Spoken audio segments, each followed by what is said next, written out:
Buenas tardes, bienvenidos otra vez a esta videocolumna y vamos a comenzar porque tenemos bastantes puntos muy interesantes que tratar el día de hoy.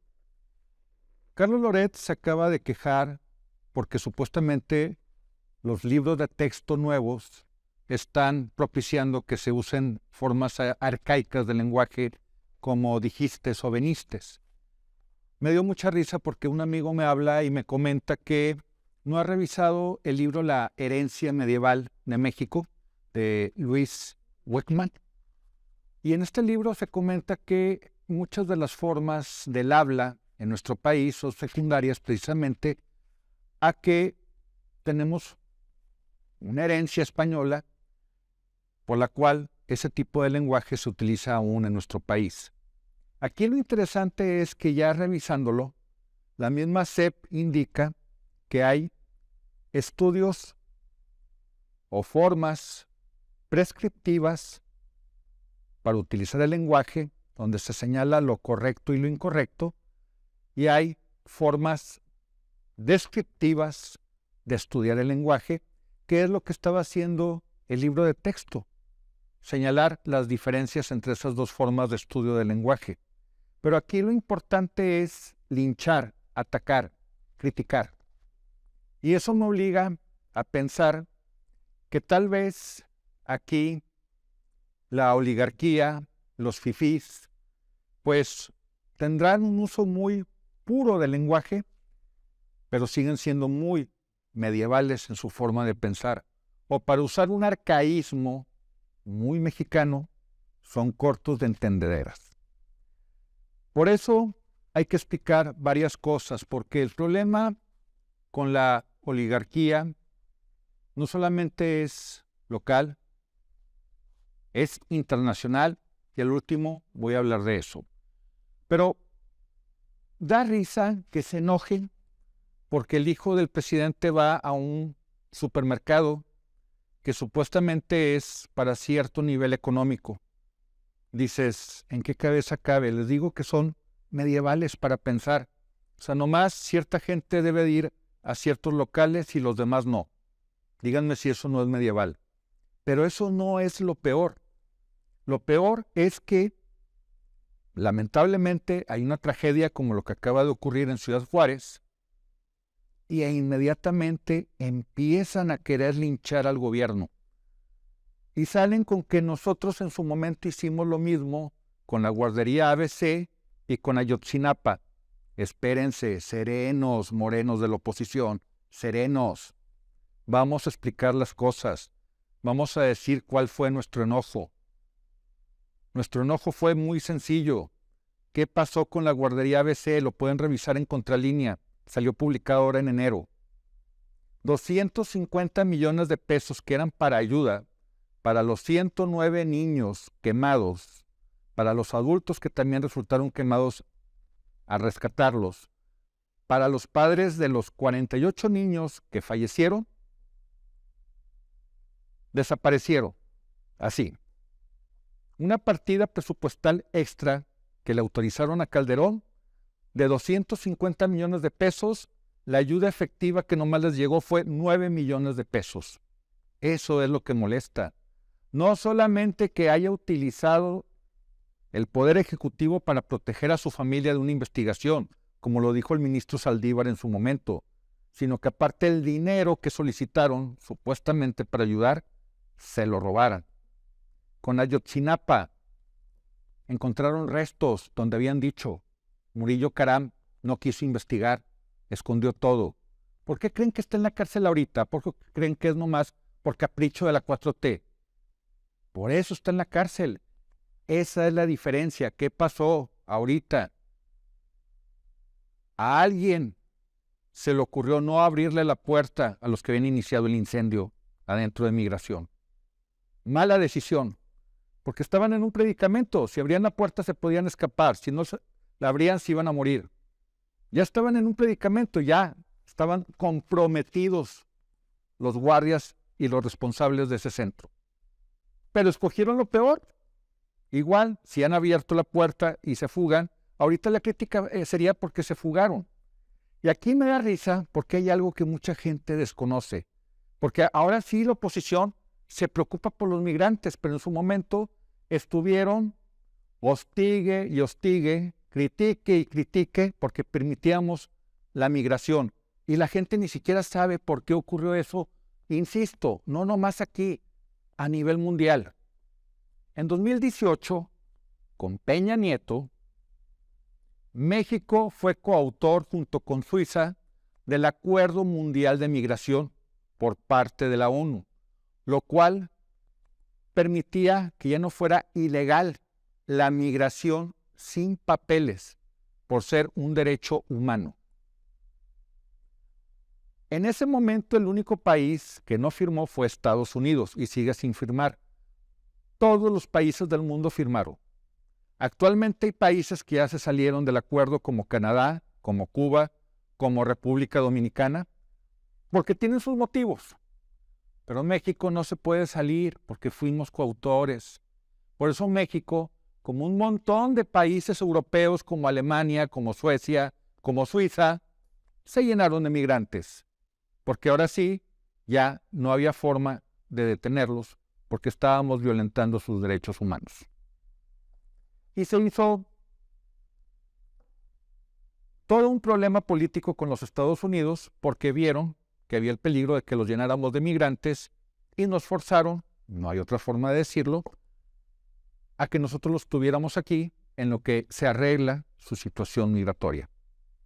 Ahora, que los tratamos mal, los invito a revisar un medio de información que se llama ¿Cómo vamos México? Pueden escribir en el buscador ¿Cómo vamos México? Migración de extranjeros. Y ahí van a ver que las barreras están bajando y se están aceptando más migrantes. En este momento, solo en la Ciudad de México hay 250,000 solicitudes para ser residente temporal o permanente, solo en la Ciudad de México, de extranjeros que vinieron a México. Hubo quien me criticó porque dijo, es que tú estás confundiendo migrantes con refugiados políticos. Ahorita hay más de 100,000 solicitudes de refugiados políticos dentro de sus migrantes. Supuestamente una de las causas para deportar a alguien era que no tuviera papeles. Eso ya no aplica, no como antes, porque la mayoría de la gente que está entrando no tiene papeles. A estas personas les dijeron que los iban a deportar. Ni siquiera a sus países, a unos de ellos. Iban a mandarlos al centro o al sur del país, donde hay posibilidades de que puedan conseguir trabajo. Pero a alguien se le ocurrió hacer una manifestación, una protesta, estando encerrado, e iniciar un incendio. Los niños no iniciaron el incendio en la guardería ABC. Los desaparecidos de Ayotzinapa no pidieron que los desaparecieran. Se oye mal y no quiero revictimizar a los migrantes, pero sinceramente fue un error de todos, absolutamente de todos.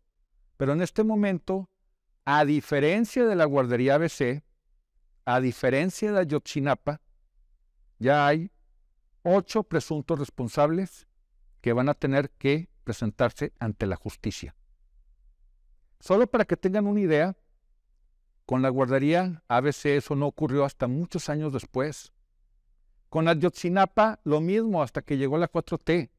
Y para acabarla de rematar, Alejandro Encinas ya se quejó de que la mitad de los implicados en el caso de Ayotzinapa ya fueron liberados por el Poder Judicial.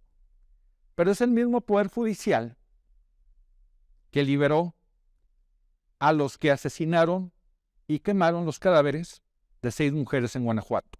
Y eso acaba de ocurrir, lo cual nos indica que requerimos una reforma urgente del Poder Judicial.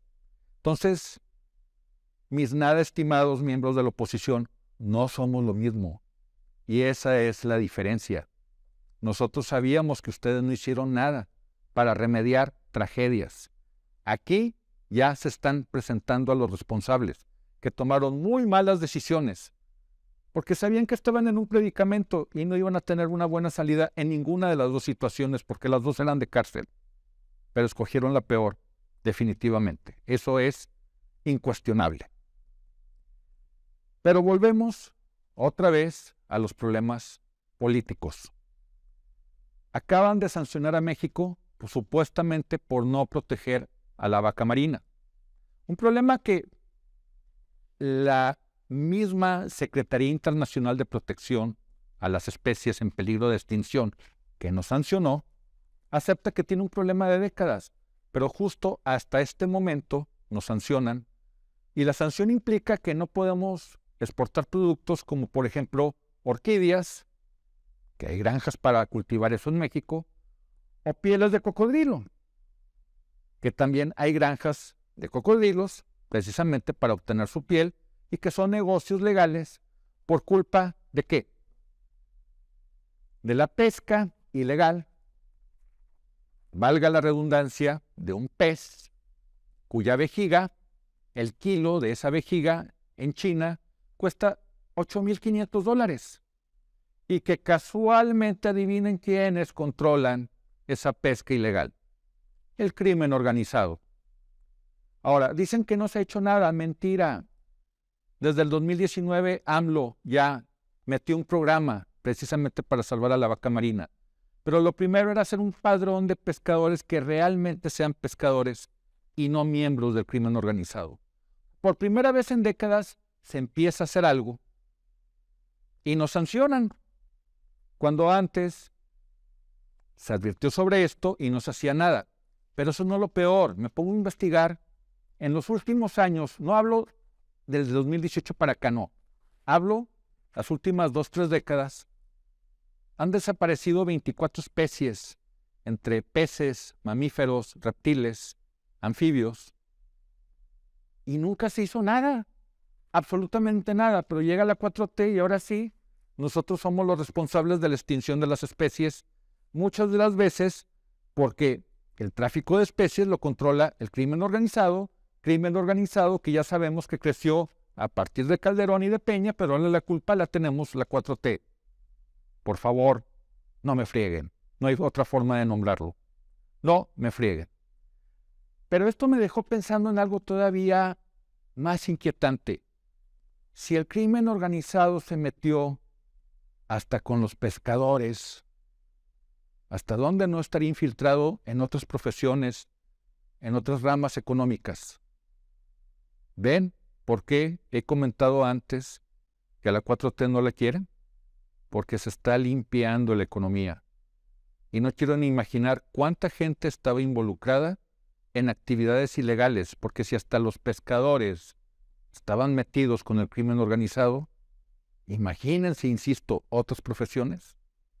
Y son cosas que la gente no conoce y que vuelvo a repetir. Si tienen dudas de las citas, de las fuentes, de las referencias, los invito a revisar mi página oficial en Facebook, página oficial Francisco Sepúlveda Cañamar, o mi columna en el blog de información laeducación.us, y todo lo que he dicho ahí viene con las referencias de donde lo obtuve, para que vean que no somos lo mismo. ¿Por qué? Porque esta gente medieval, y lo acabamos de ver con el INE, lo único que quieren es sacar dinero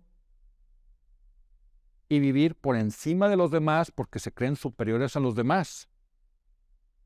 Precisamente el que tanto pelearon porque regresara Edmundo Jacobo, el secretario del INE, acaba de renunciar porque el Contralor Interno halló que hay un faltante de 23,000 millones de pesos de los fideicomisos. Y hubo gente que salió a protestar porque lo habían despedido con el plan B de reforma electoral. Y tiene un faltante de 23,000 millones de pesos. Dicen que somos iguales porque nosotros tenemos a Segalmex. Segalmex ya hay detenidos. Con la estafa maestra, a Rosario Robles no la detuvieron hasta el 2019 que llegó la 4T. Y ya la dejaron libre porque era solamente una falta administrativa. El Poder Judicial de nuevo. Se quejaron con la línea 12 del metro. Ya hay 10 detenidos acusados de homicidio por la línea 12 del metro. Les digo que no somos iguales. Con la 4T se busca aplicar la justicia lo más pronto posible. Con ustedes, repito, con la guardería ABC, unos cuantos detenidos, chivos expiatorios, los más importantes protegidos por Calderón, y perdió 250 millones de pesos que eran para ayuda para las víctimas. Con Ayotzinapa, no quisieron estudiar el lugar donde encontraron los restos, y eso retrasó el poder realmente encontrar a los muchachos perdidos. Sí hay diferencia, y mucha, aunque ustedes no lo quieran aceptar. Pero es el problema con la oligarquía, insisto, no solo aquí, sino en todo el mundo. ¿Por qué? Porque no aceptan la democracia. Solo vean a Europa, no nomás a Francia. Ahorita hay protestas en Inglaterra, en España, en Alemania, porque no quieren escuchar al pueblo. Así que los voy a invitar, si ven las protestas en Francia, que se acuerden que aquí suspiraban muchos por un presidente como Macron y abominaban de un presidente populista como López Obrador. Comparen la popularidad que tienen ambos. Y cuando vean las protestas en Francia, les voy a pedir que escuchen la canción del pueblo del musical Los Miserables, que paradójicamente la obra de Víctor Hugo, donde está basada ese musical, la novela de Los Miserables, fue un homenaje a la primera revolución que se hizo contra el liberalismo económico en Francia en 1848. Y es increíble que ya casi en 2 siglos sigamos igual. Gracias.